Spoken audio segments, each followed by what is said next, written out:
एक साइड से डीएचए और दूसरी साइड से नैप और चीज़ें जो है काफ़ी अलार्मिंग होती जा रही हैं। वैसे कराई कि बहरिया को बहुत पहले ही चीज़ें पता लगना शुरू हो गई थी कि भाईजान साड़ी बारी आने लगी है। लेकिन नैब ने हमें डे वन ये अश्योरिटी दी थी कि जो हमारे अलॉटीज़ हैं, जो हमारे यहाँ पे जिनके प्लॉट्स हैं, घर हैं, हम किसी अलॉटी के सरमायाकारी को, उसकी इन्वेस्टमेंट को नहीं छेड़ेंगे। मार्केट में मैं आपको क्लियर बता दूं, किसी को कुछ नहीं पता इस बारे में कि अंदर खाने में क्या चल रहा है। लोगों के पैसे जो है वहां पे फंसे हुए हैं काफी अरसे से।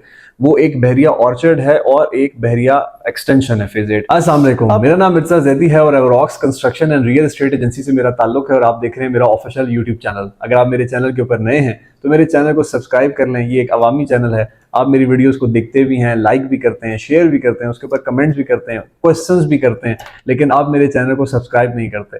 तो बराए मेहरबानी मेरे चैनल को सब्सक्राइब कर लें, क्योंकि इस चैनल के ऊपर हम पाकिस्तान में और ख़ास करके इस्लामाबाद और रावलपिंडी की जो रियल एस्टेट मार्केट है उससे रिलेटेड जो भी अपडेट होती है, जो भी न्यूज़ होती है, वो हम एक ऑथेंटिक न्यूज़ आप तक पहुंचाते हैं। और मुद्दा सिर्फ एक है कि एंड यूज़र को बता सकें, समझा सकें कि आपने अपने डिसीजन किस तरह करने हैं। बिजनेस से रिलेटेड हम बातें करते हैं, बिजनेस टिप्स से रिलेटेड हम बातें करते हैं, ताकि हमारी जो नौजवान नस्ल है वो बिजनेस की तरफ आए और बिजनेस को ग्रो किस तरह करते हैं, बिजनेस किया किस तरह जाता है, बिजनेस टिप्स क्या होती हैं, मार्केट एनालिसिस क्या होता है, ये सारी चीज़ें हम अपनी इस चैनल के ऊपर डिस्कस करते हैं। तो अगर आप इन चीज़ों में इंटरेस्ट रखते हैं तो ये एक बहुत ऑथेंटिक चैनल है जो आपको सब्सक्राइब कर लेना चाहिए।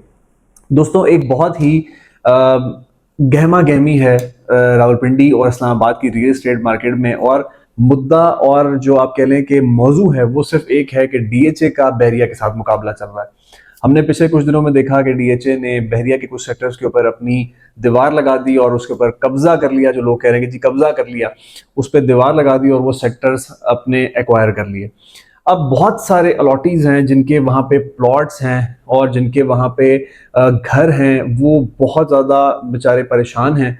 वो उनको खुद समझ नहीं आ रही कि उन्होंने क्या करना है, मतलब कैसे इस मामले को उन्होंने लेके चलना है। मेरे ऑफिस में बहुत सारे लोग आके मुझसे मिल रहे हैं, मेरे ऑफिशियल यूट्यूब चैनल के ऊपर बहुत सारे सवाल आ रहे हैं, इनबॉक्स में बहुत सारे सवाल आ रहे हैं कि सर हमें क्या करना है, हम क्या करें इस मसले का हल।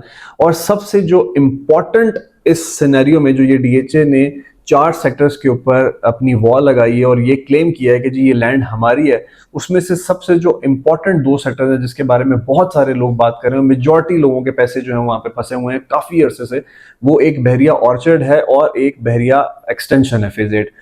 अब पॉइंट ये है कि बहरिया ऑर्चर्ड के कुछ 2-4 गलियां हैं कनाल की 10 मरले की जो डेवलप हैं, बाकी सारा वीरान है, ऐसी पड़ा हुआ है। फेज 8 के एक्सटेंशन की तरफ चले जाएं, सारा वीरान पड़ा हुआ है, कोई डेवलपमेंट नहीं है।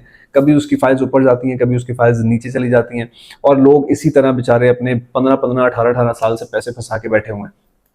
एक तो वो पैसे फंसा के बैठे हुए हैं, ऊपर से डीएचए ने वहां पे दीवारें डाल दी हैं, तो अब वो लोग बड़े परेशान हैं। देखिए, मैं आपको एक चीज बताऊं, मुझे ये चीज़ आज से नहीं पता, मुझे ये चीज़ तकरीबन 2018-19 से पता है कि जो बहरिया फेज ऑर्चर्ड है, फेज 8 ऑर्चर्ड जो है, और फेज 8 एक्सटेंशन जो है, ये मुझे तकरीबन कोई 2018-19 से पता है कि ये डीएचए एक्वायर कर रहा है। और मुझे एक बड़ी एक सोर्स से कंफर्म न्यूज़ आई थी कि ये डीएचए ने ले लिया है। अब पॉइंट ये हुआ कि इस चीज़ को हिडन क्यों रखा गया, इस चीज़ के ऊपर क्यों बात नहीं की गई बहरिया की तरफ से भी और डीएचए की तरफ से भी, ये एक बहुत बड़ा सवालिया निशान है। दूसरी चीज ये है कि अभी तक कोई ऑफिशियल स्टेटमेंट जो है वो ना बहरिया टाउन की मैनेजमेंट का आ रहा है, ना डीएचए का आ रहा है। मार्केट में मैं आपको क्लियर बता दूं, किसी को कुछ नहीं पता इस बारे में कि अंदर खाने में क्या चल रहा है, और कोई न्यूज, कोई सोर्स बता भी नहीं रहा कि इसका क्या होना है। जो करंट अपडेट है वो सिर्फ ये है कि बहरिया टाउन ने जो कानूनी कार्रवाई है वो उन्होंने की हुई है। उनके बहुत सारे केसेस जो हैं वो लगे हुए हैं, बहुत सारे लैंड के केसेस लगे हुए हैं। अभी रिसेंटली मैं अभी इनफैक्ट अपनी स्क्रीन पे शेयर भी करता हूँ कि बहरिया टाउन का लेटर आप पढ़ें, जिसमें वो बता रहे हैं कि जी ये हमारे केसेस चल रहे हैं, इन केसेस के, इन लैंड्स के केसेस चल रहे हैं, और फलाने केस की फलाने दिन हेयरिंग है, फलाने केस की फलाने दिन हेयरिंग है।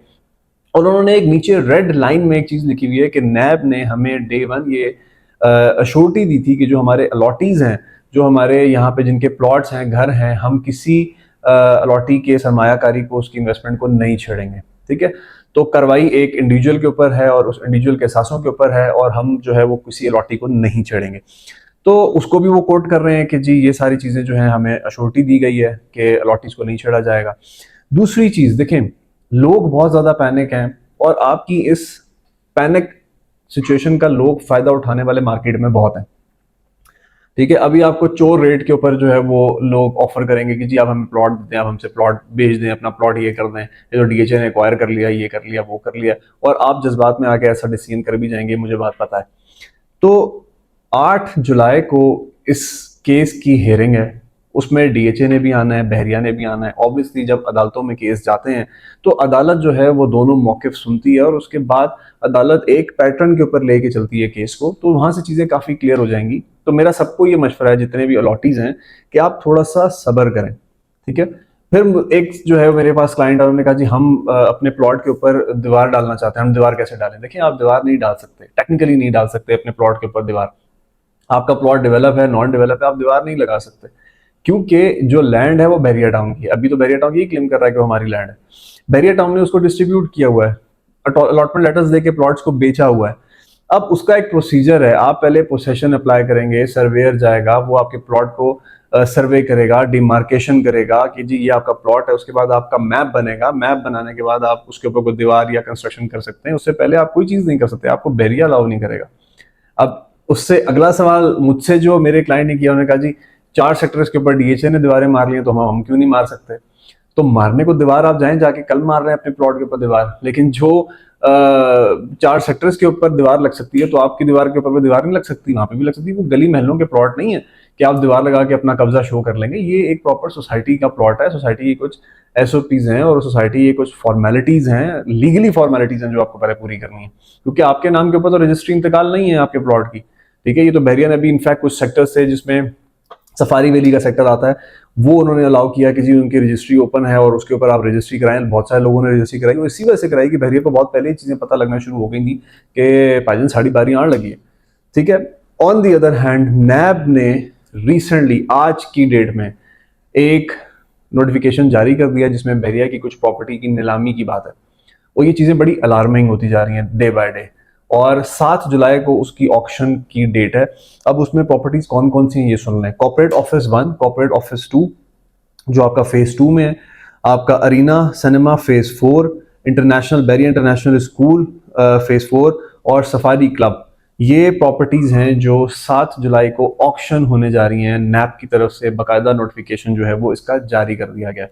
तो एक साइड से डीएचए और दूसरी साइड से नैप, और चीज़ें जो है काफ़ी अलार्मिंग होती जा रही हैं, लेकिन hope for the good sign. और रिक्वेस्ट इन दी एंड यही है, जो भी इदारों के मसले हैं आपस में, जो भी मामलात हैं, ऑब्वियसली नैब एक इदारा है, अकाउंटेबिलिटी का इदारा है, उसने अपनी कार्रवाई करनी है और उसने बिल्कुल जो एक ट्रांसपेरेंट कार्रवाई है वो उसको उसका करना हक है। इसी तरह डीएचए भी एक इदारा है, बहरिया भी एक इदारा है।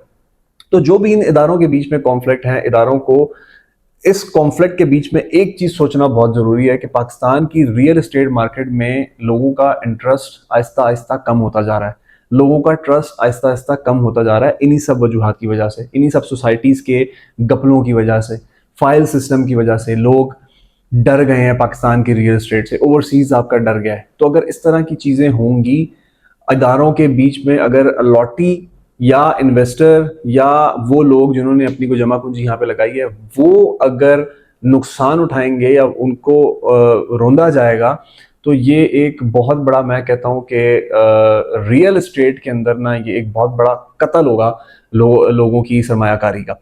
तो आपने इस चीज़ का ज़रूर ख्याल रखना है। और मेरी हाथ जोड़ के एक अपील है, मैं एक बहुत मोअज़्ज़ज़ शहरी हूँ और मेरा ये प्लेटफॉर्म जो है वो सिर्फ इसीलिए है कि मैं लोगों के लिए एंड यूज़र के लिए ख़ास करके मैं सिर्फ एक ज़रिया बन सकता हूँ कि मैं उनकी बात पहुँचाऊँ। तो मेरी हाथ जोड़ के रिक्वेस्ट है, जो हमारी सोसाइटीज़ हैं जो नॉन डेवलप हैं, उन नॉन डेवलप सोसाइटीज़ या फाइल्स के ऊपर या प्लॉट्स के ऊपर, नॉन डेवलप प्लॉट्स के ऊपर 4 किस्म के टैक्स हैं। अभी आपसे बैरिया ऑर्चर्ड की एग्जांपल ले लें, बैरिया अलग ट्रांसफर फीस ले रहा है, एफबीआर के अलग टैक्स हैं, ठीक है, और 4 किस्म के टैक्स हैं। तो इनको काइंडली नजरसानी इसके ऊपर की जाए कि जो नॉन डेवलप एरियाज हैं उसमें इन चीज़ों के ऊपर नजरसानी की जाए, लोगों को छूट दी जाए। बेचारे, मतलब ये तो वही बात है कि मरे हुए को आप और मार रहे हैं, वो वैसे ही डीएचए और बैरिया के बीच में पिस रहे हैं और उसके बाद टैक्सेस का उनके ऊपर बम्बार है। तो ऑब्वियसली एक अच्छा इकदाम गवर्नमेंट ने किया रिसेंटली, जो रियल एस्टेट के अंदर टैक्सेस कम हुए, फ्यूल प्राइसेस दोबारा वापसी की तरफ आ रही हैं। तो उम्मीद है कि कुछ चीज़ें जो इस फ्यूल प्राइसेस की वजह से बढ़ी थी, कंस्ट्रक्शन कॉस्ट बढ़ी थी खास करके, वो भी वापस गवर्नमेंट उसको लेके आए। गवर्नमेंट को ये चीज़ एश्योर करना बहुत ज़रूरी है कि जब फ्यूल प्राइसेस हमने नीचे कर दी तो मार्केट की प्राइसेस भी उस हिसाब से नीचे आनी चाहिए, जो कि नॉर्मली नहीं आती। तो hope for the good sign, और इस मामले में जो भी अपडेट्स आती रहेंगी आपसे हम ज़रूर शेयर करेंगे। लेकिन इन दी एंड अगेन अलॉटीज़ को एक मशवरा है कि सब्र तहम्मुल से काम लें, लोगों की बातों में मत आएँ, बहरिया की मैनेजमेंट से डायरेक्टली कांटेक्ट में रहें और आपको जो है वो काफ़ी मामला पता लग जाएंगे। इस बारे में किसी को कोई ऑथेंटिक इन्फॉर्मेशन नहीं है कि क्या है, क्या होने वाला है, क्या होगा।